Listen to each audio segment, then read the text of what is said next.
ప్రసాదమైనటువంటి లడ్డూ తయారీలో ఉపయోగించేటువంటి ఆవు నెయ్యిలో జంతువుల యొక్క కొవ్వు కలిసిందని, అటువంటి జంతువుల యొక్క కొవ్వు అవశేషాలు ఉన్నటువంటి నేతితో తయారు చేసిన ప్రసాదాలని భక్తులకు పంచేశారని చెప్పని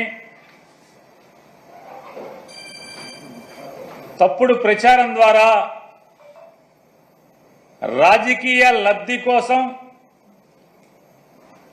సాక్షాత్తు కలియుగ దైవమైనటువంటి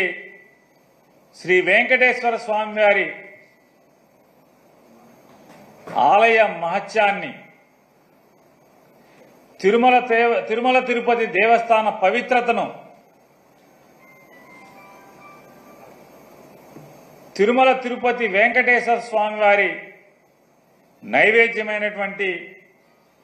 లడ్డూ ప్రసాదాన్ని కూడా దుర్మార్గంగా రాజకీయాలకి వాడుకుంటూ ఒక పవిత్ర దేవాలయాన్ని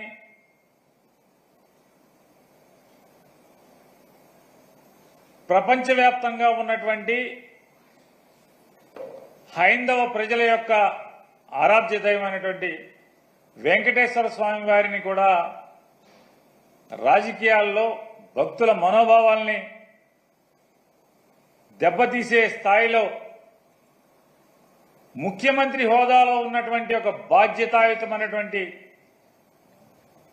పదవిలో కూర్చున్నటువంటి నారా చంద్రబాబు నాయుడు గారు తిరుమల తిరుపతి ఎగ్జిక్యూటివ్ ఆఫీసర్ గారైన శ్యామలరావు గారు నెయ్యిలో లోపాలున్నటువంటి నెయ్యిని వెనక్కి తిప్పి పంపాము, మేము దాన్ని వాడలేదు, స్వీకరించలేదు అని, ప్రసాదానికి దాన్ని వాడకుండానే వెనక్కి తిప్పి పంపించాము అని చెప్పని, అలాగే తిరుపతిలో ల్యాబ్ ఉంది, ల్యాబ్లో మేము పరీక్ష చేసి అటువంటి నెయ్యిని వెనక్కి పంపించాము, వాడలేదని చెప్పని ఈవో చెప్తున్నప్పటికీ కూడా దుర్మార్గంగా నారా చంద్రబాబు నాయుడు గారు దీంట్లో జంతువు కొవ్వు కలిసిందని, అలాగే వారి కుమారుడైన నారా లోకేష్ నాయుడు గారు మరొక అబద్ధాలు ఆడటంలో, అసత్యం ఆడటంలో మరొక 10 అడుగులు ముందుకేసి పంది కొవ్వు కలిసిందని చెప్పని ప్రసాదంలో నారా లోకేష్ మాట్లాడుతూ, అలాగే వెనకటికి పెద్దలు చెప్పిన సామెతగా దున్నపోతు ఈనిందని ఎవడో చెప్తే దూడను కట్టేయమని చెప్పని ఇంకొకటి దూడను కట్టేయడానికి పరిగెత్తిన చందాన ఈ తండ్రి కొడుకుల యొక్క దుర్మార్గపు మాటలని, దున్నపోతు ఈంతే దూడ కట్టేయడానికి ఎవడో పరిగెత్తినట్టుగా పవన్ కళ్యాణ్ గారు దాన్ని భుజానేసుకుని ఆ మాటను ప్రచారం చేయటం, వీళ్ళందరూ కలిసి ఉమ్మడిగా కూటమిగా చేసినటువంటి ఈ కూటమి పాపాన్ని ప్రక్షాళన చేసేదానికి సెప్టెంబర్ మాసం 28వ తారీఖున, అంటే ఈ నెల 28వ తారీఖున శనివారం తిరుమల వెంకటేశ్వర స్వామి వారి యొక్క పవిత్రతని వీళ్ళ ముగ్గురు కలిసి, కూటమంతా కలిసి అపవిత్రం చేసినటువంటి దౌర్భాగ్య పరిస్థితుల నుంచి వాళ్ళ పాపాలని క్షమించి వదిలేయమని,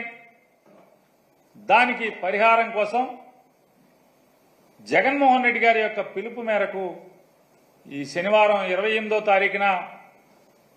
ప్రతి నియోజకవర్గంలో కూడా వివిధ దేవాలయాల్లో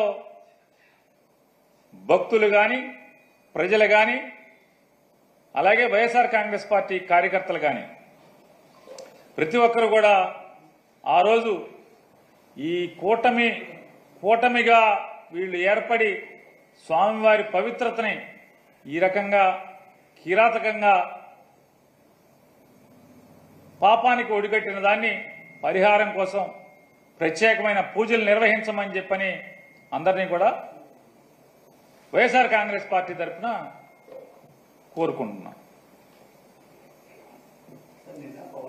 వస్తున్నారు ముగ్గురు మాట్లాడేశాక మీరు అస్త్రాలు సందిద్దరు.